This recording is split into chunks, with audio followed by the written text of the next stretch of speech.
Good evening, everybody, and thank you again for popping back in. This is Rebecca with, well, normally I would say with Red True Crime, but this is my history channel. So, welcome to I Know History or Do I? So, this is the channel where we dig deep into the stories they didn't teach you in school.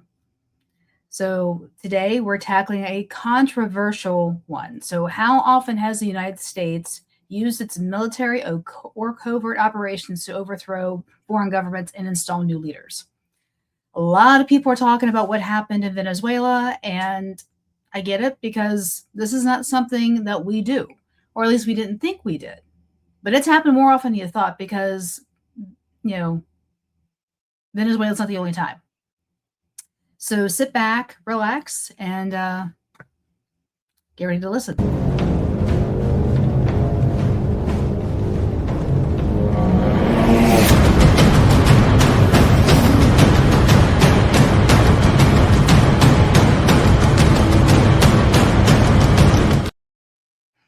Okay.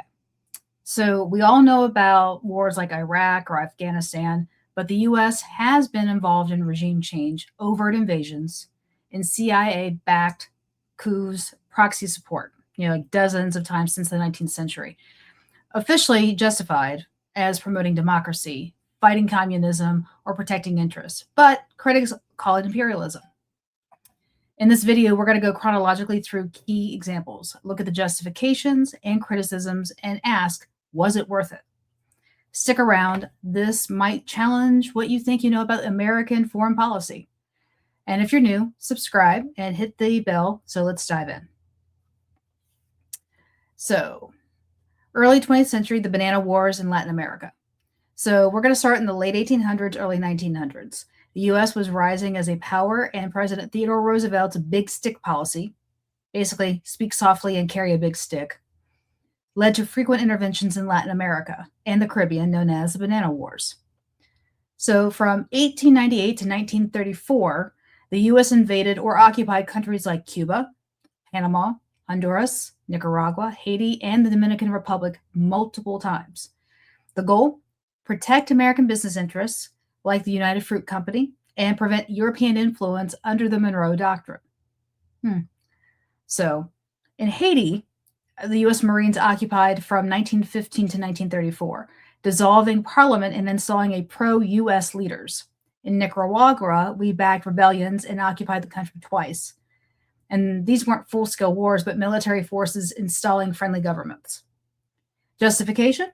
Stability and economic opportunity. Does that sound kind of familiar what Trump's saying about Venezuela right now?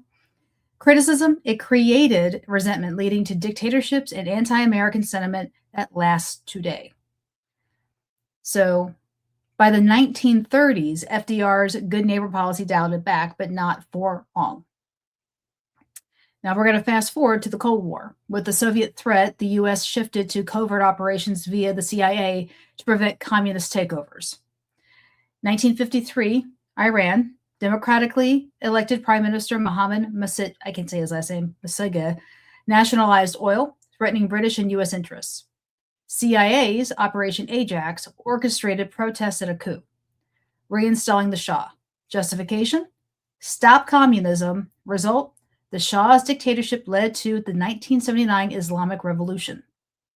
When that all broke up, there was a movie that came out called Argo, and it talks about how the CIA basically created a movie set, a fake movie, to get people who were stuck inside the embassy out.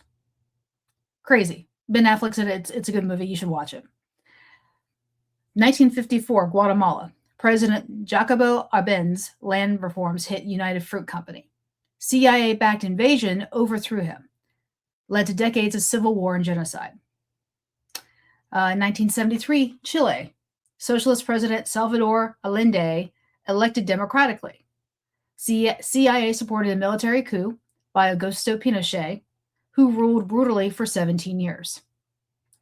Other examples, Congo, 1960, backing Mobutu, often after assassinating Lumumba. Brazil, 1964, supporting a coup against leftists. During the Cold War, studies show the U.S. attempted at least 64 covert regime changes. Justifications: containing Soviet influence, protecting democracy from communism, criticisms: overthrew elected leaders, installed dictators who committed human rights abuses, often for the economic gain. Many say it fueled anti US terrorism.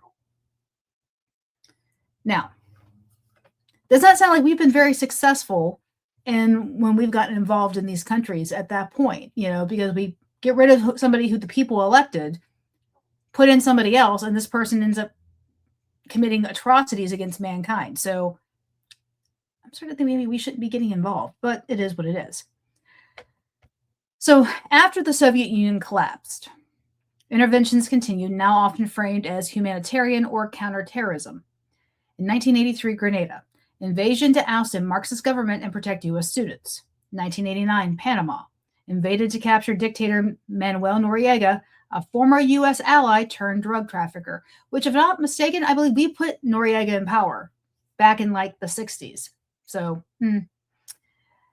let's see, 2001, Afghanistan: overthrew Taliban after 9/11, installed new government, longest U.S. war. 2011, Libya: NATO, US-led airstrikes help rebels overthrow Gaddafi. Country descended into civil war.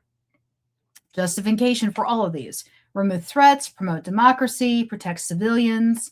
Criticisms: lack of planning, led to power vacuums, instability, thousands of deaths. Iraq alone cost trillions and hundreds of thousands of lives. Again, maybe we need to just stay out of stuff. So overall, since 1798, congressional records show over 469 military interventions abroad.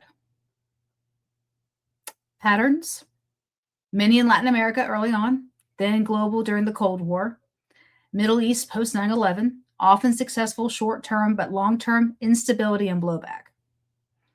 Pro side: stop threats like the Nazis, Japanese in World War II, though not pure regime change, contained communism. Con side: violated sovereignty, caused suffering, hypocritical. We overthrew democracies too. Scholars say most fail to create stable democracies. But what do you think? Necessary power projection or imperial overreach? I don't know. So here's the conclusion. We have been less successful long term in these interventions than we have at anything else. And I truly believe that at this point, maybe we should stop, because short term, yeah, everything's great. But long term, a lot of anti-US rhetoric and bigger monsters in power. So I would love to know why they think this is a good idea to do what they've been doing. I mean, right now you've got Maduro here in the US facing, drug charges and whatnot. And his VP is intermittently running Venezuela. And my look into her is she is absolutely, people are terrified of her. It's like she's playing both sides. Like 1 minute she's trying to be the strong leader for Venezuela, but then she's telling Trump, I'll do whatever you tell me to do. Which is it?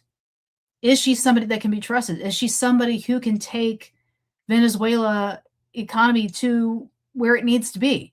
Or is she going to shovel money into her pants? I don't know. But it's kind of crazy looking at all of this. So let me say this. I'm not in government. I don't know foreign policy like that. But history shows, records show, statistics show, our interventions have not always been good. And overall, probably should stop doing it. So thanks for watching. I know history, or do I? And did this change your view? Comment below. Which intervention was most justified? Like, subscribe, share, and just let me know what you think. And see you next time. Good night.